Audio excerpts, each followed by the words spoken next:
يا أيها الذين آمنوا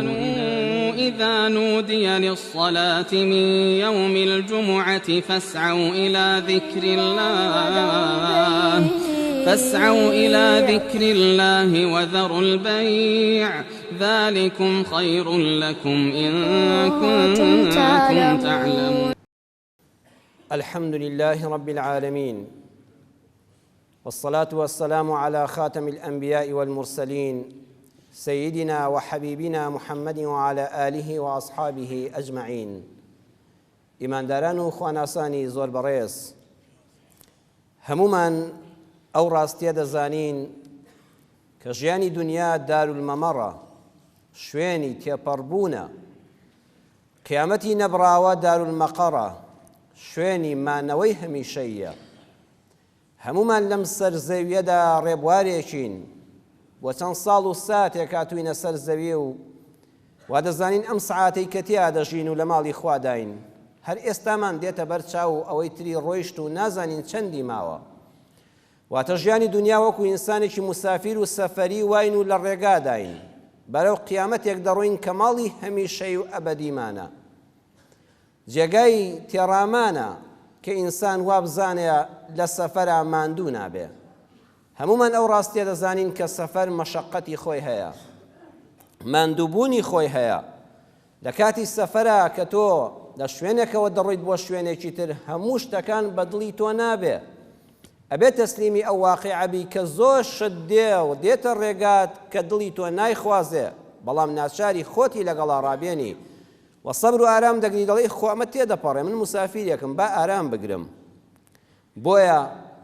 خۆشی ڕاستەقینە کە ناخۆشی بەدوادانەیە، بەختەوەری ڕاستەقینە دڵنیاییە کە قەلەقی بە شوێنانەیە، ساغیەک کە نەخۆشی تێکی نەدا، تەنها و تەنها لە بەهەشتایە. بۆیە ئاساییە ئەگەر لە دنیادا هەژاری، نەخۆشی، دڵتەنگی، کەسی خراپ ئازارت بدا. ئەو پرسیارەش لێرە ڕەم بێت جەنابەت بیکەی. تۆی براو خوشکی مسلمانم بپرسی باشە بۆچی کە خوای گەورە هەموو ئەرز و ئاسمانی لە خزمەتی ئینسانە داناوە، باشە بۆ کەس لە دنیادا نابێ ئیسراحەتی تەواوی هەبێ؟ بۆ کەسێک نییە لە دنیادا ئەگەر هەموو خۆشی دنیا لەبەردەستا بێت جەنابەت بیری لێ بکەوە، هەرچی چەوری و شیرینی و خواردنی بەتامە سێژەمە بیخەنە بەردەمت. دڵنیا بە مەترسیەکی هەیە، ئەویش ئەوەیە زۆربەی ئەو کەسانی زۆر تووشی نەخۆشی دەبن ئەوانن کە زۆرترین لەزەتی خواردنیان هەیە. ئەو کاتە ئەو چەوریە لە بۆریەکانی دڵتا و شەکرەکە شەکرەت بەرز دەکاتەوە، کۆمەڵە ئافاتی بە شوێنەوەیە، هەر کە دەی خۆی ترسێک لێی هەیە. بۆ دەبێ وابێ، بۆ کەسێک نابینی دڵنیا بن خۆشەویستم کە تۆ گرفتاری، ئێستا تۆ خەمێک لە دڵدایە، تۆ مشکیلێکت هەیە، وا مەزانە بەس تۆ وای. هیچ کەسێک نییە لەسەر زەویدا ئیلا ناڕەحەتیەکی هەر هەیە، ئیلا بە شتێکەوە گرفتاری هەیە. ئەو کەسەی تۆ زۆر بە خۆشحاڵی دەزانی، دڵنیا بەڕەم بێ ئەو لە تۆ ناڕەحەتتر بێ. جارێک بە سەراتێکم خوێندەوە، دەڵێن کابرایەک چوو بۆ لای دکتۆرێکی دەرونی، پزیشکێکی دەروونناس، وتی جەنابی دکتۆر حەز دەکەم دڵم تەنگە، دڵ هەرچی دەکەم دڵم ناکرێتەوە، دڵم زۆر ناڕەحەتە، پەنا بەخوا لە دەردی دڵتەنگی. وتی هەرچی ڕەفیقی باش دەبینم، دەسمە شوێنی خۆش، خواردنی خۆش دەخۆم، ئەو دڵم نابێتەوە و دڵم دایمە تەنگە. ئەویش وتی وەڵڵا کاکە من هەندێک عیلاجت بۆ دەنووسم، بەڵام پێشم باشە فلیمێکی کۆمیدی لە فڵان شوێن پێشکەش دەکترێ، ئەکتەرێکی زۆر کۆمیدی لێیە، سیرکردنی شتی کۆمیدیا و پێکەنین و گاڵتەبازی و ئەوانە ئەگەر لە سنوور نەچێتە دەرەوە شتێکی خراپ نییە. ئەو هەموو خەڵکە پێ دەکەنێ، تۆش پێکەنین دەتگرێ، بەڵکو ئەو خەمە بەرتدا، لەو مەلاقە ڕزگارت بێ. وەڵڵی لە فڵان شوێنە من گوتی خۆم دکتۆرم یەک دوو جار چووم، سەر بە قوڕ دێنێتە پێکەنین، هونەرمەندێکی لێ ئەوەندە قسەکانی بە تعلیقی گاڵتە ئامێز و ئەوانە خۆشە. وتی کوڵە فڵان کەس نەڵێ، وتی بەڵێ، وتی دەی دوو بەخوا جەنابی دکتۆر ئەوە کەسە منم بۆ خۆمم، ئەو ئەکتەرە منم کە دڵم واتەنگە. وتی چۆن؟ وتی بەرە وەڵڵا ئەوەی لەسەر شانۆ خەڵکی دێنێتە پێکەنین، ئەوە خودی خۆمم، ڕاستە بە زمان پێ دەکەنم، بە ڕوخسار پێ دەکەنم، بەڵام ناخم تەنگە. ئای دکتۆر وتی دەوڵا بۆ لای چێت بنێرم، وەم زانێ وەلا هەموو کەس خۆشبەختترە. بۆیە بەڕێزم ئەم پرسیارە جێگەی خۆیەتی بۆ دەبێ هەر کەسێک دەبینی گرفتاریەکی هەبێ نابێ ئیلا تۆ هەمیشە هەر لە خۆشی دابی دەبێ هەر کەسە دەبینی بە شتێکەوە ناڕەحەتێکی هەیە بۆ ئەوەیە ئینسان ئەگەر خۆی توانای بەسەر هەموو شتێکە هەبوو لە دنیادا لە هیچی کەم نەبوو قەت زەلەیەک خەمێک بە دڵیان نەهات دڵنیا بە سروشتی ئینسان وایە خەریکە خوای لەبیر دەچێتەوە وا لێدێ دەڵی بۆ خۆم هەموو شتێکم پێ دەکرێت ئەوە خۆم هەموو شتێکم پێ دەکرێت بۆیە خوای پەروەردگار بە حەکیمی و کاربەجێیی خۆی بە ئەسما و سیفاتە جوانەکانی بە ناوە جوانەکانی یەکێک لە ناوەکانی خۆی ئەلوەکیلی داناوە ئەلوەکیل ناوی خوایە ئەو کەسەی کە کاروباری خەڵکی پێدەست پێردرێ و پێسپێردراوە و خۆی بەڕێوەی دەبا کاروبارەکان تەسلیمی ئەڵڵاکە کە ئەلوەکیلە ئەگەر هەموو شتێک بە خۆت جێبەجێ ببێ جاری وایە ئیشەکەت هەرچی گرفتی نە شەرعی هەیە نە قانونی هەیە نە مشکلە لەگەڵ کەسا هەیە سوبحان الله ئیشەکەت ناڕوە ئەخ جاری وا تۆ بیر لەوە کردوێتەوە خوای خۆ ئەمیشەی من نە ناقانونیە نە ناشەرعیە نە زوڵمە بۆ کەس بۆ ئەمیشەم وا عاسیە بوو بۆ ناڕوە ئەوە خوای پەروەردگار ئاگادارت دەکاتەوە حەز دەکات گوێی لە دەنگت بێ بلاڵێ بڵێ خوایە هاوار پەنام بۆ هێنای بۆیە ئەو ئیشە لەوێدا ماتڵ دەبێ ئەگەر هەر یەکێک لە ئێمە هەموو توانامان بەسەر کاروباری خۆماندا هەڵوایە وەڵڵی بە زەرەرمان تەواو دەبێت چونکە خۆمان لە یاد دەکرد سروشتی ئینسان وایە زوو لە خۆی دەگۆڕێ بەڵام جار بە ئاگات دێنێتەوە وتوكل على الله وكفى بالله وكيلا پشت بە ئەڵڵا ببەستە و هەر ئەوە بۆ بەسە بۆ پشت پێبەستن رب المشرق والمغرب لا إله إلا هو فاتخذه وكيلا للروش هەڵات و ڕۆژ ئاوادا تەنها پەروەردگار دەسەڵاتدارە سبحان الله لەو دەسەڵاتە ڕەن بە پاشایەک دەسەڵاتدارێک ڕئیس جمهورێک کەسێکی سیاسی هەبێت تۆ پشتی پێ بەستی و ئیش و کارت بەهۆی ئەوە بڕوە بەڵام ئەو هەموو دنیای بەدەست نییە ئەگەر هەموو ڕۆژهەڵاتی بەدەست بێ ڕۆژئاوای بەدەست نییە ئەگەر ڕۆژئاوای بەدەست بێ ئەم سەری دنیای بەدەست نییە بەڵام پەروەردگاری ئێمە کە ئەڵڵایە پەروەردگاری ڕۆژهەڵات و ڕۆژئاوایە هیچ زاتێک نییە شانی پەرستن بێ ئەو نەبێ بۆیە فەتەخیذه وەکیلا ئەی ئیماندار بیکە بە وەکیلی خۆت پشتی پێ ببەستە بۆیە هیچ کاتێ خۆت بە تەنیا مەزانە ئەو کاتەی کەوات زانی بە تەنهایت دڵنیا بە ئەڵڵا لەگەڵا قەت خۆت بەبێ کەس مەزانە قەت خۆت بەبێ پشت و پەنا مەزانە وا مەزانە کەس لە دنیادا لەگەڵ نەماوە ئەڵڵا هەمیشە لەگەڵتایە وهو معكم أينما كنتم لە هەر شوێنەکابی ئەڵڵا لەگەڵتایە و چاودێرە بەسەرتەوە قورئان دەفەرمێ وما تكونوا في شأن وما تتلو منه من قرآن ولا تعملون من عمل إلا كنا عليكم شهودا إذ تفيضون فيه وما يعزب عن ربك من مثقال ذرة في الأرض ولا في السماء ولا أصغر من ذلك ولا أكبر إلا في كتاب مبين لسورة يونس آيات 61 أخوي پروردگار دەفەرمێ ئینسان سێ حاڵەتی هەیە دانیشتووی بیر دەکەیتەوە خۆ کەس ئاگای لێ نێت تۆ بیر لە چ دەکەیتەوە هیچ کەس نازانێ ئەو کاتەی تۆ بیر دەکەیەوە لە چ خەیاڵێکای خوا دەفەرمێ ئەو کاتێ قورئانێکت بەدەستەوەیە و خەریکی قورئان خوێندنی کەس نازانێ نێتی تۆ بۆ چییە بۆیە تا خەڵک بڵێن ئینسانێکی قورئان خوێنی باشی دەنگخۆش و لێزانە و تەجویدی باشە بۆیەتە لە قورئان ورد ببیێوانێ و لە وشەکانی ڕابمێنی و دەرسی لێ وەرگری بۆ ئەوەتە کەوا زانستە دنیایی و قیامەتیەکانت لە قورئانەوە وەرگری کەس ئاگای لە نێتی تۆ نییە بەس خوا دەزانێ و هەر کار و کردەوەیەک دەکەی ئەو وەختەی تۆ لە ناو ئیشەکەدای وا خێر دەکەی هیچ کەس ئاگای لە نێتی تۆ نییە ئەم خێرە بۆ دەکەی خوا دەفەرمێ ئەڵڵا ئاگای لێیەتی دڵنیا بە لە هەموودا وەختی بیرکردنەوەت وەختی قسەکردن و قورئان خوێندنت وەختی کار و کردەوەت إلا كنا عليكم شهودا ئێمە چاودێرین بەسەرتانەوە ئاگال لە نێتەکەت بێ ئاگال لە کردارەکەت بێ بچووکتر لە مسقالە زەڕە و گەورەتر لە مسقالە زەڕە لە ئەرز و ئاسمانە لە خواون نابێ هەرچی کار و کردەوەتانە هەرچی قسەتانە هەرچی خەیاڵتانە لە کتێبێکی ئاشکرادا تۆمار کراوە یعنی هەر یەکێک لە ئێمە بەڕێزان دۆسیەیەکمان هەیە ڕۆژانە دۆسیەکەی خۆمان تۆمار دەکەین بەدەستی خۆمان چ نێتێکی خراپ بۆیە کە بە تەنیاش بوویت خوا نێتی خراپ بەدڵتان هەیە سوبحان الله ئەو نێتانەش لەسەر تۆمار دەکرێن دەچێتە دۆسیەکەتەوە بیر دەکەیەوە خۆزگە فڵان کەس تووشی بەڵایەک ببوویایە یان بیرت لەوە ئەوەیە خۆزگە و نەخۆشەش ڕزگاری ببوویایە بیرت لەوە ئەیە دراوسێکەم دەوڵەمەندە خۆزگە فەقیر بکەوتایە یان بیرت بەلای ئەوەدا دەڕۆخ دراوسەکەم هەژارە خۆزگە خوا دەرگایەکی ڕزق و ڕۆزی لێ بکردایە وەکو من خۆشحاڵ بوویایە ئەمە هاخۆکە زاگای لێ نییە تۆمار دەکرێت بەڵام لەسەرت دڵنیا بە تۆمار دەکرێت لەسەرت هەردوو بارەکەی قورئان دەخوێنی زیکری خوا دەکەی دەی بۆ جومعە چنێتێک لە دڵ تا پاچکەوە لە بینی خۆت و خوادەوە کردارەکانیشت بە هەمان شێوە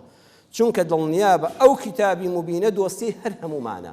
بە پێی ئەوە خوای گەورە پاداشمان دەداتەوە جا کردەوەکانمان ژیانەکەمان بەرهەمی کردەوەکانمانە یان تەشجیعە خوای پەروەردگار پاداش دەداتەوە هانە دەدات دە چاکتر بکە یان تەحذیرە خوای گەورە ئاگادارت دەکاتەوە خەریکە لە ڕێ دەبی خراپی ئاگاداریەکت دەکاتەوە سیخورمەیەکت لێ دەدا یان تەئدیبە پەروەردگار تووشی شتێکت دەکا و تەمێت دەکا بۆی لەسەر خراپەکە بەردەوام نەبی یان تەصحیحە خوا ڕاستت دەکاتەوە یان دەفعە خوا لە بەڵایەک لات دەدا تووشی شکستێک دەبی تووشی ناڕەحەتیەک دەبی هیچ خراپەیەک لە خۆتا شک نابی سبحان الله خراپەیەکی گەورە چاوەڕێت دەکات خوا لەم شوێنە دەدوەستێنێ بۆی تووشی ئەو بەڵایە نەبی ئەوە دەفعە یان کەشفە تۆ خەریکە زەرد و قازانجی خۆت لێتێک دەچێت خوای گەورە کۆمەڵشت دێنێتە بەرچاو بەهۆی کردەوە باشەکانی خۆتەوە خوای گەورە دۆست و دوژمنت پێدەناسێنێ بۆیە هەموو کاتێک ئێمە ئەڵڵا هەر بە ڕەحمە لەگەڵماندا هیچ کاتێک خراپەی بەندەکانی ناوێت دە تۆ پشتی پێ ببەستە هەر کاتێ یەقینت بۆ دروست بوو کە ئەڵڵا هەمیشە چاوی لێتە ئەوە تۆ سەرفرازی پێغەمبەری خوا صلی الله علیه و سلم دەفەرمێ ثلاث من فعلهن فقد طعم طعم الإيمان لە سونەنی ئەبی داووددا فەرموودەکە هاتووە هەر کەسێک ئەم سێ شتەی تێدا بێ ئەوە تامی شیرینی ئیمانی کردووە من عبد الله وحده فإنه لا إله إلا الله هەر کەسێ ئەڵڵا وا بناسێت کە هیچ پەرستراوێک لە ئەرز و ئاسمان و گەردوونانیە جگە لە ئەڵڵا نەبێ زۆر کەس دەڵێ لا إله إلا الله بەڵام بەقەدەر ئەوەندەی لە خوا دەترسێ لە بەردێک دەترسێ زۆر کەس هەیە دەڵێ بەس ئەڵڵا دەمپارێزێ کەچی بڕۆی بە ناڵی کەرێکە بە خانۆکەیەوە بێ زۆر کەس هەیە دەڵێ بەس ئەڵڵا هەموو شتێکم دەداتێت کەچی دەچێت لە قەبرێک داوای منداڵ دەکا پەنا بەخوا ئەوە تامی ئیمانی نەکردووە تەواوی بوونی خۆت هەموو خێر و خێراتێکت هەموو دەفعی زەرەدێکت بەس لە ئەڵڵا بناسە ئەوە خوات بە حەق ناسیوە ئەوەی تری هەمووی مەخلوقە لەگەڵ خالیقا تێکەڵاوی مەکە وأعطى زكاة ماله طيبة بها نفسه پیغمبر صلى الله عليه وسلم فرمووی دووەم صفەت لە هەر کەسێکە هەبێ نیشانەی ئەوەیە تامی شیرینی ئیمانی چەشتووە ئەو وەختەی زەکاتی ماڵەکەتدا دڵ زۆر خۆش بێ هیچ کەسێک نییە بەڕێزان بەدەستکەوتنی پارە خۆشحاڵ نەبێ حتى سبحان الله سیری کە شێت خۆڵەن کە شێت هیچ نازانێ شێت پارەی دەیەوەری دەگرێ یعنی شێتێک کە پارە دایە و دڕاندی ئەوە نیشانەیەوێت تەواو لە دنیا تەواو بووە حتى شێتیش پارەی دەیە بۆ ئینسانی بەڕێز و شیر و عاقڵ هەمیشە هەوڵ دەدا پارە بەدەست بێنێ خۆشی دەوێ خۆشگوزەرانی دنیا و ئاوادانی قیامەت بە پارەوەیە ئەو وەختەی پارەت دێتە دەست بە حەڵاڵی چەند خۆشحاڵی زۆر خۆشحاڵی ئەو وەختەش زەکاتەکەتدا ئەوەندە خۆشحاڵی فەرەحی بەدڵ تا هات وەکو ئەو کاتەی پارەکەت پەیدا کردو بە حەڵاڵی ئەگە ئەو فەرەحیە بەدڵ تا هات نیشانەیەوەیە تامی ئیمانت کردووە ئەگە وەزانی بە زۆر لە جیفان دەردێنن هێشتا ماوتە ئەوە هەر یەکەمان خۆمان دەناسین سێمیان وەزەکە عەبد النەفسە هەر کەسێ تەزکیەی نەفسی خۆی بکە صحابەکان عەرزیان کرد وما تزكية المرء نفسه يا رسول الله تزكية نفس چیە پێغەمبەری خوا صلی الله علیه و سلم فەرمووی يعلم أن الله معه حيثما كان هەر وەختی ئینسان لە هەموو بارودۆخێکا وای زانی ئەڵڵا لەگەڵیەتی هەر یەکێک لە ئێمە بەڕێزان وەڵڵاهی ئەوەی کە خواش ناناسێ کە تووشی تنگانە دەبێت لە خوایە هاوار خوایە پشت و پەنام هەر تۆی بەڵام گەورە ئیمانداری ڕاستەقینە ئەو کەسەیە ئەو وەختەی هیچ گرفتی نییە ئیشەکە جوان دێ بەدەستێەوە هەموو کاروبارەکانی زۆر باش دەڕۆن دەڵێ خوایە ئەمە هەمووی بە پشتیوانی تۆ دەکرێت و ئازایەتی خۆم نییە بزانە تۆ لە کامیانی ئایا هەر لە تنگانەدا دەڵێی خوایە هاوار و پشت بە تۆ دەبەستم یان لە ئەو پەڕی خۆشیشدا دەڵێی خوایە ئەم کارەکە ئەوە بە جوانی بۆم ئەنجام درا لوتفی تۆیە پشتیوانی تۆیە هێز و ڕەحمەتی تۆیە و بەرەکەتی تۆیە ئەگەر کەسێ وابوو ئەوە تەزکیەی نەفسی خۆی کردو تامیشی ئیمانی چێشتووە خۆشەویستانم ئینسان وەختێ تەوەکولی ڕاستەقینەی لەسەر ئەڵڵا دەبێت کە بەڕاستی خوا بناسێ جوان بیناسێ بزانە شافی هەر ئەڵڵایە قادر هەر ئەڵڵایە الحەکیم و کاربەجێ هەر ئەڵڵایە مامۆستا غەریبی پێنجوینی لە پەخشانە شعرێکا دەفەرمێ الله ئەحەد هەر ئەتۆی لەم یەلید کەسل لێ نابێ ولم يولد لكز نبوي أبديت هر دميني أزليت تو هر هبوي اللطيف صوزت قشجيرا كزستان ببهاركي چولواني بشاركي نگين بمحمد ددي يوسف بخزن داركي هجار دولمندكي ودولمنديش هجار دكي ئەتەوابی بۆ گوناهبار دەردی دڵی تیمار دەکەی محسی هیچ لێون نابێ وتە و کارمان ئامارەکەی ئەلمونتەقیم هەر تۆی و بەس کە خەشمی خۆت بەکارەخەی چەوساوە و مافخوراوەکان لە چەوسێنە ڕزگارەکەی جەباری هەر خۆت دەزانی باری زاڵم چۆن لار دەکەی بازاڕی دنیا هەڵدەگری قیامەتێک بەرقەرار دەکەی بە بەهەشتە نازدارەکەت خەڵاتی چاکە کارەکەی سرنجی ئەم بەسەرهاتە بدەن ئینسان ئەگەر ڕاست و دروست بوو لەگەڵ ئەڵڵادا وتارەکەمان ناونیشانی ئەوەیە ڕاست بەو پشت بە ئەڵڵا ببەستە پشت بە خوای خۆت ببەستە سرنجی بەسەرهاتێک بدەن کە ئینسان ئەگەر بەناخی دڵ خۆی تەسلیمی پەروەردگاری کرد دڵنیا بێ لە ڕەحمی خوا مەویز نابێ ئەلوەکیل خۆتی بخە پاڵ بیکە بە وەکیلی خۆت کەسێک لە دنیادا دەسەری لە ئیشێک دەرناچێت لە مەحکەمەدا پەنا بۆ چێ دەبا پەنا بۆ بەحامیەک دەبا ئەڵێ دەتکەم بە وەکیلی خۆم بە قوربان بم ئەو ئیشەم بۆ ڕایی کە بەخوا من نازانم قسە بکەم ئەلوەکیلی ئێمە ئەڵڵایە وەرە کارەکەت بسپێرە بە ئەڵڵا بزانت چۆن بەهاناتەوە دێ با ئیمانمان نوێکەینەوە با ئیمانمان تازە بکەینەوە ئیماندارانی بەڕێز پیاوێک هەیە مامۆستا شێخ محەممەد حەسان لە میسر وتاربێژە نووسەرێکی بەتوانایە و خاوەنی چەندین کتێبە ئەم پیاوە دەڵێ چوون بۆ مەککە بۆ حەج لە کاتێکە وتارم دەدا کابرایەک هات بۆ لام وتی جەنابی شێخ محەممەد حەسان ئەگەر یارمەتی هەبێ دوای تەواوبوونی وتارەکە من بەسەرهاتێکی خۆمم هەیە بەڵکو ئەو خەڵکە دەرس و عیبرەتی لێوەرگرن وتم بەسەر چاو با وتارەکەم تەواوکەم تۆش قسەی خۆت بکە دیارە بە ڤیدۆ و بە لەناو موبایلە هەموو تەسویراتی کاتی خۆی پێبوو کە وتارەکەم تەواو کرد ئەو قسەی بۆ خەڵکەکە کرد وتی خەڵکی نەوەرن ئاوا با خوا بناسین ئەوە بەسەرهاتی من لەگەڵ ئەڵڵادایە کە لەم شوێنەدا بەهانا و هاوارمەوە هات وتمان بەسەرهاتەکەت چۆن بوو وتی من کابرایەک بووم شەلەل لێدام لایەکی لەشم موشک بوو دەوڵەمەند بووم لە میسرا زۆریش دەوڵەمەند بووم چوومە ئەمریکا لەوێ هەندێک چارەسەریان بۆ کردم چاک نەبووم چوومە بەریتانیا زۆر وڵات گەڕام لە میسرا چی دکتۆری بەناوبانگ بوو هاتنە سەرم هەر لەسەر کورسی بە شەلەل لێدراوی لایەکی لەشم پەنا بەخوا وشک بوو مانگی زیلحیجە بوو حاجیانم دەبینی لە دەوری کەعبە دەسوڕانەوە و ڕاستەوخۆ کەناڵی سعودیە دەیگواستەوە ئەو خەڵکە هاواریان دەکرد لەبەیک اللهم لەبەیک لەبەیکە لا شەریکە لەکە لەبەیک وەکو مەیدانی مەحشەر وا بوو کە ئەو هەموو خەڵکەم دەبینی ئەو چەند ملیۆن خەڵکە دڵم گەرم بوو فرمێسک بە چاوما هاتە خوارەوە بە زمانێکی لاڵەپەتا بە کوڕەکان و کچەکان معایلەکەم گوت من ماڵی دنیام یەکجار زۆرە زوڵمیشتان لێ ناکەم و ئەوەندەشم بۆ بەجێهێشتون تا ئەولادی ئەولادتان لێتان نابڕێ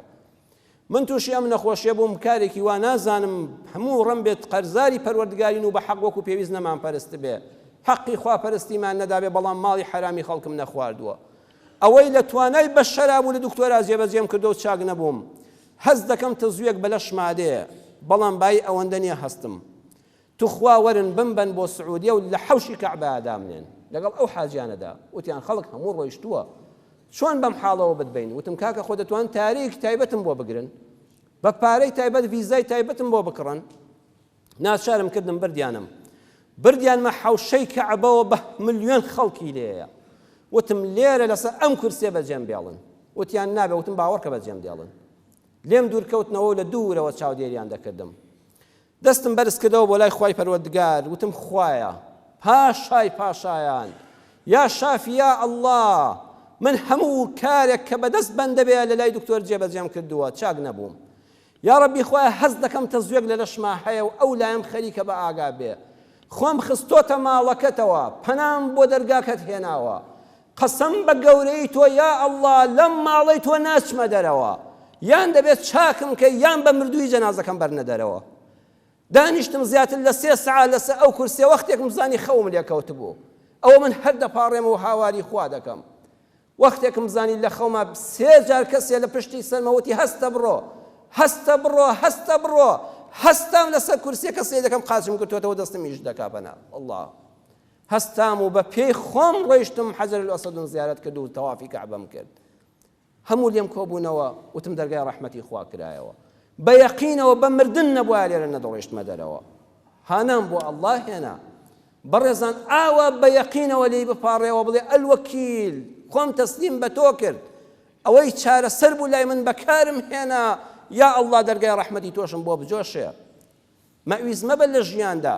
لە تنگانەکاندا چۆک دامەدا خۆت مەکوژە دەرگاکانت لەسەر خۆت دامەخە ڕەشبین مەبە دەرگای ئەڵڵادا ناخرێ ئەگەر لە سعودیەنی و لە مەککە و مەدینەنی هەموو خاکی خوا ئەڵڵا دەدبینێ وهو معكم حيثما كنتم هەموو خاشی پەروەردگار ئەڵڵا لەگەڵمانە هانای بۆ بەرە پێغەمبەری خوا صلی الله عليه وسلم لە سنەنی ترمیزیدا لە ئەبی سعیدی خودریەوە ڕیوایەت کراوە کە دەفەرمێ سەروەر فەرمووی كيف أنعم وقد التقم صاحب القرن القرن وحنى جبهته وأصغى سمعه ينتظر أن يؤمر أن ينفخا پێغەمبەری خوا صلی الله عليه وسلم فەرمووی چۆن دڵم خۆش بێ بە دنیا چۆن باوەش بە دنیادا کەم و وابزانم بەجێی ناهێڵم والله ئێستا وا ئیسرافیل کە کاروباری ئەوەی لەلایەن پەروەردگارەوە پێسپراوەیەکێکە لە فریشتە هەرە گەورەکان بۆریەکی دراوە تێ بووقێکی دراوە تێ هەر وەختێ فووی پێداکات دنیا بە یەک کەڕە دوێران دەبێ چۆن بوومە لەرزەیەکی گەورە دێ هیچ نایەڵێ بوومە لەرزەی گەورەی قیامەت ئەو کاتە دێ فەرمووی وەڵڵی دەبینم سەری نزم کردوتەوە گوێی هەڵخستووە و دەمی بە بووقەکەەوە ناوە وا گوێی هەڵخستووە خوا بفەرمێ فووی پێداکە و فووی پێداکە یعنی دنیا ئەوەندەی ماوە فەرمووی وەڵڵی دنیا ئەوەیە ئێستا جوبریل بە ملیۆن ساڵە چاوەڕێی ئەوەیە گوێی هەڵخستووە بۆ ئەمری خوا بفەرمێ فوو بە کەڕەنا بە بۆقەکەداکە و دنیا وێران ببێ فەرمووی جات خوا دنیاە کە هەر ئەوا وێران بێت چۆن باوەشی پێداکەم وابزانم دنیا هەموو شتێکە چۆن قیامەت لە یادکەم سەحابەکان وتیان ئەی پێغەمبەری خوا صلی الله علیه وسلم ئەی ئێمە چی بکەین ئەگەر چی بکەین کە دنیا وێران بوو یان ئێستا چی بڵین فەرمووی بڵێن حەسبونا الله ونعم الوکیل حەسبونا الله ونعم الوکیل تەوەکەلنا على الله ئێمە خوامان بەسە و پشت و پەنامان هەر خوایە خوایە پشتمان بە تۆ بەست فەرمووی ئەوە قسەی ئێوە بێ ئەوە دروشمی ئیماندارە ئەم حەدیسە پێمان دەڵێ ئەم فەرمودەی پێغەمبەر صلی الله علیه وسلم پێمان دەڵێ ئەگەر تۆی ئیماندار کە نە سیاسەتمەداری نە فەرماندەی سەربازی نە کاروباری دنیات بەدەستەوەیە نە کاروباری دەوڵەت و حکومڕانی بەدەستەوەیە کابرایەکی مسلمانی کاسبی خوێندکارێکی لە زانکۆیەک پەیمانگایەک ئامادەیەک دەخوێنی هیچ گۆڕانکارێکی جیهان بەدەستی تۆ ڕوونادا لەم کاتەدا دەبیستی وڵات جەنگی جیهانی سێم ڕوودەدا وەڵا ناسا دەڵێ ئەوە کلکدارێک لە زەوی نزیکوەتەوە خەریکە پیادە شێشە و دنیا وێران دەبێت ئیشی تۆ دەزانی چییە مێشک بۆ شتانەوە مەشغوڵ مەکە بڵێ حەسبونا الله ونعم الوکیل تەوەکەلنا على الله خوا من پشت و پەنام هەر تۆی ئەوەی دەسەڵاتمە من لە چاکە دەیکەم خەریکی کارە جوانەکانی خۆم و عیبادەتەکانی خۆم دەبم ئەوەی تری پشتم بە تۆ بەستۆ یا الله فەرمووی ئەمە پەیامی ئیماندارە بۆیە ئەوە تا لە وڵاتی ئێمەدا چونکە ئەم پەیامە حەسبونا الله ونعم الوکیل تەوەکەلنا على الله مان لەبیر کردووە هەر یەکێک لە ئێمە سواری سیارە دەبی هەمومان سیاسەتمەدارین هەمومان دنیا ئەم سەری بۆ ئەو سەری دەگۆڕین بە ئارەزووی خۆمان و وەختی ئەزانین بەس قسەی بەلاشیشمان بۆ ماوەتەوە یەک شتمان نەکردووە هەر کەس گوێشمان لێ ناگرێ کاتی خۆمان دەکوژین مێشکی خۆمان ماندوو دەکەین زیکر و عیبادەتەکانمان لەدەست دەدەین دڵمان خەمبار دەکەین خوا لە جیاتیەوە بڵێ حەسبونا الله ونعم الوکیل تەوەکەلنا على الله پشتمان بە الله بەستەوە هەر ئەومان بەسە یەکسەد دڵت ئارام دەبێ یەکسەد دڵت ئارام دەبێ و زیکری خوات کردو قورئانت خوێندووە ولله غيب السماوات والأرض وإليه يرجع الأمر كله فاعبده وتوكل عليه ده سورة هود آية 123 هذا فرميه زانستی نهێنی و غەیب لە ئەرز و ئاسماندا بەس ئەڵڵا دەیزانێ هەموو کاروبارێک كله هەمووی هەرچی کاروبارە لە ئەرز و ئاسماندا بۆ لای خوا دەگەڕێتەوە ئەی ئیماندار تۆ دووشتن لەسەرە بیپەرستە و فاعبدوه بیپەرستن و پشتی پێ ببەستن بیپەرستە و پشتی پێ ببەستە حسنی ظنت بەرامبەر بە ئەڵڵا چۆن بێ خوا ئاوال لەگەڵا دەکا بەسەراتێکتان لە کوردستانە بۆ دەژێڕمەوە ساڵێکیان کولە لە دێی بەردەی قەرەداغ نزیک دەبێتەوە منتیقەی قەرەداغ لە پارێزگای سلێمانیە دێیەکەیە پێڵەن دێی بەردێ کولە چواردەوری ئەو دێیە و دێیەکانی تر دەنگ و باز دێ دەڵێن کولە زەردەیەک هاتووە دەنگێ گەنم ناهێڵێ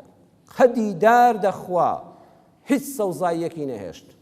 خەڵک زۆر ناڕەحەت دەبن خوایە ئەم گەنمە جوانەمان ئاوا پێگەی ئەم هەموو بارانی ڕەحمەتەوە نزیک بۆتەوە ئەو کولە زەردەوە هێرشی هێنا و لێمان نزیک دەبێتەوە لەبەر دەرگای مزگەوتا لە حەوشەی مزگەوتا کۆمەڵە خەڵک سەریان بە یەکەوە ناو گوند و لادەیە پیاوێکی لێ دەبێت پیاوێکی دڵساف ناوی سەعید دەبێت دائما خەریکی زیکری خوا و ئەهلی شەو نوێژ و کەسابەتی حەڵاڵ دەبێت ئەڵێ خەڵکینە ئەو دەنگ و باسی باسی دەکەن ئەرێ هیچ کەس لەو کەسانە بینیویانە کێچێ لەو کولانە لەو تاقمە کولە خوای خواردبێ ئەڵێن حەمە سەعید چۆن خوا دەخورێ بە کولە دەڵێ خۆ خوا ماوە ئەڵێن ئەرە وەڵڵا دەڵێ دێ بە هاوار بۆ خوا بەرین بڵێن خوایە خوامە هیچمان دەسەڵات نییە ئەو کولەیە بەری بە ئێمە ناژیرێ حەسبونا الله ونعم الوەکیل خوایە پشتمان بە تۆ قایمە و بەسە تۆ پشتیوانمان بی ئەم پیاوە ئەوەندە بەنێکی دی خاوێن ئەوەندە حوسنی زەنی بە ئەڵڵاه هەیە کە دایان پارێزێ دەڵێت خوا بێخەم بن باسی ئەو شتانە مەکەن کوڕە زیکرێکی خوا بکەن نوێژێک بکەن دوو قسەی خۆش بکەن ئەڵێن وەڵڵی کولە زەردە تەواوی ئەو دیانەی خوارد شیناییەک دەنکە گەنمێک درەختێکی ئەو دەیە کولەی بەرنەکەوت بەرهەمیان لە ساڵان گەلێک زیاتر بوو نێتەکان لەگەڵ پەروەردگارە خاوێن کە خۆش بەو نێتە لەگەڵ تۆدا دەکە بەڵام بەڕاستی یەقینی 100% بەرامبەر بە پەروەردگارت هەبێ بەرامبەر بە ئەڵڵا خۆش ئاوات بۆ دەکا کاکە هەر لەم ساڵ لە کوردستانی خۆمانە توخوا هەمووتان نەتان بیست ئەو عالەمە لە هەموو شوێنەکە باسی نەدەکرد لە دەستگاکانی ڕاگەاندوو دەیانگو وشکە ساڵیە کە باران هەر نابارێ وا نەبوو هەر دەیانگو باران تەواو بوو دنیا بوو بە بیابان سبحان الله چێ تەوەقوعی کرد ئەم هەموو بارانە بێوا سەدەکان هەمووی فول بوون و ئاوی دوکان و دەربەندی خان شلوێ بۆ ناخورێتەوە لەبەر لافاو کە هاتوۆتە ناویەوە وا پڕ بوون هەموو سەدەکان چێرە تەوەقوعیا بوو ئەم بارانی ڕەحمەتە لەو ئاسمانە ساماڵەوە جارشکە بێتەوە خوارەوە بیست پیارە بەخوا تۆ بەس پشت بەخوا ببەستە فەعبودوه با ئێمە عیبادەتی جوانی بکەین ئەوەی تری بدە دەست ئەڵڵا چەند ڕاستکردنەوەیەکی لەسەر تەوەکل ئێمە کە باسی تەوەکل و پشت بەخوا بەستن دەکەین دەبێت لە قورئانەوە وەری بگرین لە سونەتەوە وەری بگرین یەکەمیان دەبێت ئیشەکەت ڕەوا بێ ئەمجا بڵێ خوایە پەنات بۆ دێنم خوا لە قورئانە لە سوورەتی نەملا دەفەرمێ فتەوەکل على الله إنك على الحق المبين ئەی محەممەد صلی الله علیه وسلم ئەی ئیماندار لە هەموو سەردەمێکە پشت بە ئەڵڵا ببەستە چونکە تۆ لەسەر حەقێکی ئاشکرایی ئەم قورئانە وەکو هاوکێشە کیمیاییەکان وایە ئەم بەری یەکسانە بەو بەری تەوازون لە هەر خەلێکێکە دروست بێ هاوکێشەکە دروست نابێ فتەوەکل على الله یەکسانە بە إنك على الحق المبين ئەم قورئانە پێمان دەڵێ ئەگەر حەقیشت پێ بوو حەقەکە حەقە ڕاستە دەڵێ خوایە پشت بە تۆ دەبەستم مادام حەقم دەبێت سەرکەوم ئەم حەقە دەبێت مبین بێ یەکەم وەگە تۆ بچی زوڵم لە خەڵک بکەی بڵێ ماڵی خەڵک دەخۆم و پشت بەخوا دەبەستم غەڵەتت کردووە ستەم بکەی لە خەڵک غەڵەتت کردووە بتەوێ نەخۆشیت هەیە بڵێ لە ماڵە دادەنیشم چارەسەر ناگرم غەڵەتت کردووە لەسەر حەقنی بڵێ وەڵڵی دینی ئیسلام بڵاو دەکەمەوە بەڵام حەقە خۆمە ڕاستە دینی ئیسلام هەمومان دەڵێن حاکم بێ لە هەموو دنیادا سەیری کە هەموو ئیسلام دۆستان هەموو خۆشەویستانی دینی خوای پەروەردگار و پێغەمبەرەکەی صلی الله علیه وسلم ئاواتمانەوەیە حکمی خوا و پێغەمبەر لە هەموو دنیادا هەبێ ئەمە حەقە دەی پشت بەخوا دەبەستین و بڕۆین جیهاد بکەین و شمشێر هەڵکێشین و تفەنگ دەستدەینێ نە دەبێت ئەلموبین بێ سەیری قورئان چەند وردە هەر حەقی نەفەرموو إنك على الحق حەقەکە دەبێت چی بێ حەقی مبین بێ حەقێکی ڕوون و ئاشکرا بێ یەکەم بەڕوونی بۆ خەڵکی باسکەی خەڵک جوان تێبگەێنی بە نەرمونیانی تێیان بگەێنی کەش و بارودۆخەکە لەبار بێ بۆ گەیاندنی ئەو حەقا حەق وەکو نانی گەنم وایە وەکو تۆوی گەنم وایە چەند پیرۆزە قوتی بەشەری لەسەرە وەرە گەنم لە چلەی زستانە بچێڵە بیچێنە بۆ خۆی دەگەنێ و ڕاستە حەقە و جوانە و پاکە بەڵام کەشی نییە وەرزی نییە بۆیە حەقیش دەبێ کاتی هەبێ وەختی خۆی هەبێ زەمەنی دیاریکراوی هەبێ بە تێگەیشتنی خەڵک باز بکرێ بە زمانی خەڵک ڕوون بکرێتەوە ئەم جەبڵی پشت بە ئەڵڵاه بەرهەمی دەبێ پشت بە ئەڵڵاه بەرهەمی دەبێ بۆیە کاری ناحەق مەکە بڵێ وەڵا پشت بەخوا دەبێ الله عەلەیهی وسەلەم عەوفی کوڕی مالیک دەفەرمێ دوو کەس هاتنە خزمەتی و عەرزیان کرد شکوایەکمان هەیە کێشەیەکمان هەیە پێغەمبەری خوا صلی الله عەلەیهی وسەلەم بە پێی شەرعی خوا جوابی دانەوە کە حەق بە فڵان کەسە و فڵان کەس ناحەقیەتی ئەو کەسەی کەوا نەیبردەوە لە مەحکەمەکەدا وتی حەسبی الله ونعم الوەکیل پێغەمبەر صلی الله عەلەیهی وسەلەم گوێی لێبوو فەرمووی بانگی کەنەوە فەرمووی چیت گوت تی والله وتمە قوربان حەسبنا الله ونعم الوەکیل فەرمووی إن الله يلوم على العجز فەرمووی بزانە فڵان کەس بەڕاستی خوا سەرسەنشتی عەبدی خۆی دەکات لەسەر دەستەوستانی ولكن عليك بالكيس ولا وريابة ولا برچاوڕوون بە وەرە قسەی باش بکە وەرە کردەوەکان و دۆستیەکەت پاک بێ ئەمجا بڵێ فەئیذا غەلەبەکە ئەمڕون ئەی شەکەت ڕەوا بوو قانونی بوو هیچ گرفتی نەبوو بڵێ خوایە پشتم بە تۆ بەستووە بڵێ حەسبی الله وەنیعم الوەکیل. بەڵام تۆ هەموو شتەکەت غەڵەتە، هەموو سیستەمە، هەموو ناقانونیە، دەڵێ خوایە وا کارەکەم دایە دەستەوە، ئاخر تۆ بۆ خۆت ناتەواوی. فەرمووی وامەڵێ ئینسانێکی ژیر بە، ئینسانێکی وریا بە، ئینسانێکی چست و چالاک بە، کەواتە ئەگەر لەسەر حەق نەبووی ستەم لە تەوەکل عەلە الله مەکە، دەبێ حەقی مبینت پێ بێ ئەمجا فەتەوەکەل عەلە الله. دووەم تەوەکل لەگەڵ تەواکل بەڕێزەکانم دووشتی لێک جیاوازن. تەوەکل ئیمانداری ڕاست متەوەسیل و متەوەکیلە، یعنی ئەوەی لە دەسەڵاتیدا دەیکا و پاشان پشت بەخوا دەبەستێ، وەکو سەحابەکە کە لە حەدیثێکی حەسەنە و ئیمامی ترمیزی ڕیوایەتی کردۆ شێخ ئەلبانی لە صحیحی جامیعە فەرموویەتی صحیحە کابرایە کات و فەرمووی بە پێ هاتوو یان بە سواری هیچ ئاساری سەفەر و پێڕۆیشتنت پێوە نێوتی وەڵا قوربان ئەی پێغەمبەری خوا صلی الله عەلەیهی وسەلەم بە سواری وشتر هاتوو. فەرمووی ئەی کوا وشترەکەت؟ فەرمووی وەڵا بەڕەڵام کرد پشت بەخوا. فەرمووی نا عاقلها وتەوەکەل، کاکە وەرە حشتەکەت بە گوڵمیخێک دابەستە بە زنجیر بیبەستەوە ئەمجا پشت بەخوا ببەستە. تۆ وەڵا لەو دەشتە بەڕەڵایکەی دڵنیا بە گورگ دەیخوا، دڵنیا بە دز دەیدزێ. ئەم حەدیثەی پێغەمبەر صلی الله عەلەیهی وسەلەم پێمان دەفەرمێ تۆ سیارەیەکت پێیە ئیستۆپی تەواو نییە، مەرجەکانی تونند و تۆڵی ساڵانە نوێ نەکردوێتەوە، هەروە لێ بخوڕی کوڕە دە هیچ ناوێ پشت بەخوای بسمیلای لێ بکە و بڕۆ، باوەڕکەوە غەدرت لە تەوەکل لەسەر خوا کردووە. ئەعقلها ئەمجا وتەوەکەل، بیبەستەوە دڵنیا بە لە مەرجەکانی تونند و تۆڵی سیارەکەت و ئیستۆپەکەت و ڕێنمایەکانی مرور، ئەمجا پشت بە ئەڵڵا ببەستە، ئەمجا خوای گەورەش پشتیوان دەبێ. سیارەکەت دابخە، تۆ موبایلی بۆ لەناو سیارەیە بەجێ دێڵی، لاپتۆپێکت پێ بۆ بەجێ دێڵی، بۆ پارەت لەناو سیارەیە و دەی بۆ جومعە بەجێ دێڵی، جوان کلیلەکە داخە دڵنیا بە قاپێکە ڕاکێشەکە داخراوە ئەمجا پشت بەخوا بەجێ بێڵە. بەڵام تۆ سیارەکەت بە کەوچکەچا بکرێتەوە، پارەکەشی تیادانی موبایلەکەت لەسەر داشپۆڵەکەدانی لێت بدزن، بڵێ خۆ من هاتم بۆ جومعە پشت بەخوا دەبوو لێم نەدزرایە. نە عاقلها نەکردووە، تۆ ئەوەی کە کاری خۆتە نەتکردووە، هەر پشتت بەخوا بەستووە کارەکە پێک نایە، ئەوە تەواکولە. بۆی ئیمامی عومەر کۆمەڵە خەڵکی بینی لە مزگەوتا لێی پاڵ کەوتون، فەرمووی ئەوە بۆ لێرن بۆ ناسن کار و کەسابەتێک بکەن. وتیان قوربان تەوەکل بەخوا خوا نانێک دەنێرێ. فەرمووی ئێوە کەمەندام نین، ئێوە شکز نین، ئێوە دەست و قاچ ناتەواو نین، هەستن ئێوە ساغ و دروستن، کەسابەتتان پێ دەکرێ، ئیشتان پێ دەکرێ، ئێوە تەوەکولتان لەسەر خوا نییە، بەل ئەنتم المتەواکلون. فەرمووی ئێوە تەواکولتان هەیە نەک تەوەکل لەسەر خوا. إنما المتوكل الذي يلقى حبه في الأرض ويتوكل على الله عز وجل. فرمووی تەوەکل لەسەر خوا ئەو کەسەیە کە تۆوی ڕق بە خاکی ڕقەوە دەکا و دەیشێڵێ و ژێرخاشی دەدا ئەمجا پشتی بە ئەڵڵا بەستووە. سبحان الله، ڕەزا و ڕەحمەت لە حەزەتی عومەر لەم تێگەیشتنە جوانەی لە ئیسلام. یعنی پێمان دەڵێت تەوەکل دوو جۆرە، دوو شتە، دوو باڵە، تەیرێکتان بینیوە بە باڵێک بفڕێ؟ نەخێر. یەکەمیان ئیشی خۆت، پاشان ئیشی خوا. ئیشی تۆ چییە؟ فەلاحێک دێنێت چەند پشتی بەخوا قایمە، دەنکە تۆوێکی ڕق دێنێت لەو سەحرایە لەناو ئەو هەموو تەیر و توار و مار و مێرۆدا بەڕەڵای دەکا، بەو زەوی ڕقەیەوە دەکا، دوایی دەیشێڵێ و ژێر ئەو کەرسەکە گڵانەی دەدا ئەو هەموو گڵە دەسێت ئەو دەنکە تۆوە ڕقە. ئەمجا دوایەوە شین دەبێ و دەچێت بژاری دەکا، کووری کیمیایی پێوە دەکا، وریایی دەکا. ئەمە ئیشی خۆیەتی، ئەمەی هەموو کردووە. ئەی ئیشی خوازیە بارانی بۆ بارێنی، ئەی ئیشی خوازیە لە ئافەت بیپارێزێ، ئەی ئیشی خوازیە بە حەڵاڵی بێتە ماڵەکەتەوە، ئەی ئیشی خوازیە بە لەشی ساغ بیخۆی.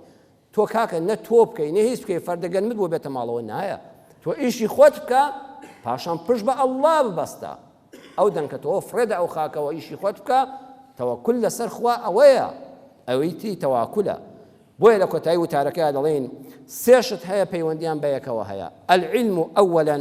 والأخذ بالأسباب ثانيا، والرضا بقضاء الله وقدره ثالثا. یەکەم خوا بناسە، بزانە لە گەردوونە هیچ شتێک بەبێ ئیرادە و ویستی خوا ناکرێت. دووەم چی لە توانای تۆدایە و ئیشی تۆیە درێخی لێ مەکە بیکە کاکە، ئەوەی لەسەر شانی خۆتەوە عەقڵت پێی دەشکێ و توانەت بەسەریا هەیە دەستەوستان مەبە، عاجز مەبە، مەلوم مەبە، بیکە، هەوڵ بدە. سێمیان ئەنجامەکەی چی بوو ڕازی بە پێی، دڵنیا بە ئەمە بۆ تۆ باشە، خواد ناسیوە، پشتت بەخوا بەستووە، ئەوەی لە توانای تۆدا بۆ کردوتە، ئەوەی ئەنجامەکەیان ئەڵڵا دەزانێت ئەمە بۆ تۆ باشە، با ئیختیاری خۆشن نەبێ. سەیری قورئان کە خۆشەویستم، حەزەتی یوسف بێنە بەرچاوت. حەزەتی یوسف مناڵێکی جوانتری مناڵی سەرزەوی پاک و خاوێن، لە نازی دایک بێبەشە، بەڵام لە ئامێزی گەرمی باوکایە. حەزەتی یعقوب ئەوەندەی خۆش دەوێت ئەو پێغەمبەری خوایە، ئەم یوسفە نایهێڵێت لێی دوورکەوێتەوە، ئەوەندەی نازداوەتێ ئەوەندەی خۆش دەوێت لەسەر پێڵووی چاو هەڵی دەگرێ وای نازداوەتێ ئەو برا گەورانی حەسوودی بۆ منداڵە دەبن هەمومان بەسەراتەکەمان لە قورئانە خوێندوتەوە و بابەتەکەمان بینیوە ئەمە سەیریکە ئەوەی بەسەر یوسفا هات برا حەسوودی پێدەبا دەیخاتە بیرەوە کاروانچی بە پارەی کەم دەیفرۆشێت دەڕوا زیندانی دەکرێت ئەڵێ ئای کە گوناحە وەی خوا کە گوناحە چەند ناڕەحەت دەبی بەڵام بە ئەڵڵا سپێر دراوە خوا ئیشی بەم مناڵەیە خوای گەورە عەلیم و خەبیرە ئەلوەکیلە میلەتانێک چاوەڕێی یوسفن ڕۆژە ڕزگاریان کە بە نەخشە جوانە ئابوووریەکانی ئەگەر یوسف هەتا گەورە دەبوو هەل لە باوەشی باوکیا بواە و هەتا مردن دڵنیا بن تا یعقوب دەبن یوسف هیچی لە پەیدا نەدەبوو چونکە بابی ئەوەندەی خۆش دەویست نەیدەویست پەنجە بە ئاواکە مناڵێکی بێکاری دەستە وستانی لەڕ و لاوازی لە دەرەچوو چونکە مناڵ کە ئەوەندەت بەناس پەروەردەکە هیچی لە پەیدا نابێت حەزەتی یعقوب ئەوەندەی یوسف خۆش دەویست نەیدەهێش هیچ کارێک بکە گەورەش دەبوو هیچی لە پەیدا نەدەبوو خوا لە باوەشی باوکی دەریێنە دڵڕەقی خستت لی براکانیەوە خستێ بیرەوە کاروانچی نادن ئەگە کاروانچیەکان ئەم مناڵیان بیان کوتای کوڕە کاروانی پێ دەکەین مناڵێکی زیت و وریا و جوانە با کاروانچی ببووە کاروانچی ژیانی هەمووی بەدبەختی دەبوو بەڵام سوبحان الله بە پارەیەکی کەم فرۆشتیان خوا دڵی نەرمکردن بە پارەیەکی کەم ڕازی بوون ئەم گەنجە جوانە بفرۆشنە مناڵە جوانە دا بازرگانێک نەیکڕی چێ کڕی وەزیری دارایی خوای گەورە مناڵی نەدا بە ئەو بۆ ئەوەی ئەمە هەڵگرێتەوە ئەمە بکڕێ سبحان الله لەناو هەموو وەزیرەکاندا وەزیری دارایی کڕی کە عەزیزی میسرە بۆ چونکە ئیشی یوسف دواتر لە ئابووریدایە ئیشی ئابووریە دەبێت لە ماڵی وەزیری داراییدا فێر ببێ کڕین و فرۆشتن چۆنە کتاباتی داریایی چۆنە چاودێری دارایی چۆنە ئیشی بەمەیە سبحان الله دواتر دەبێت گرانی بێ خەون ببیندرێ هەموو ئەمانە کران بۆ ئەوەی نەخشەی ئەڵڵا بە یوسف بسپێردرێ هەمووی کرا چی لە قازانجی یوسف و خەڵکەکە بوو ئەوەی کە بەسەری هات ئەوەی کە بەسەری هات من و تەڵین بەخوا گوناح بوو چی لێ بەسەرا چەند ناڕەحەت بوو بەڵام نەخشەی ئەڵڵا لەو سەرەوە تەماشاکە موسا دایکی لە تاوانە لە ترسی زاڵم دەیخاتە تەشتێکەوە دەیکاتە کولۆرەدارێکی کەپسکراوە بە ئاویا دەدا ناچێتە ماڵی کابرایشکەوە دەیباتە ماڵی فیرعونی دوژمنیەوە کە بەتەمای سەربڕینێتی بەڵام دڵی ئاسیان نەرم دەکا بیکەن بە مناڵی خۆیان بۆ خوایە دەبێت موسا لە ماڵی فیرعونا گەورەکەی چونکە ئەم موسایە ڕابەری نەتەوەیەکە ئەبێ فێر بێ فێری شمشێربازی بێ فێری مەجلیسی پیاوان بێ فێری مەجلیسی وەزیرەکان بێ فێری ئەوە بێ کە ئینسانێکی چوست و چالاک و جەستە بەهێز بێ بەردێک بە دەکەس لا ناچی ئەو بەتەنیا بۆ کچەکان بەرزی کاتەوە مەڕەکانیان بۆ ئاودا و شوعەیبی باتە لای خۆی خوا ئیشی بەمەیە بۆیە ئیشی خوا کون فەیەکونە هەر بفەرمێ ببە بووە هەر ببە و بووە بەڵام نەخێر ئەسبابی بۆ دەڕەخسێنێت تەیسیری و تەدبیری هەیە تەیسیری ئەسباب و تەدبیری هەیە بۆیە وەڵڵاهی ئێمەش خۆمان چاک بین ڕاست بە و ئەمجا پشت بەخوا بەستە ڕاست بە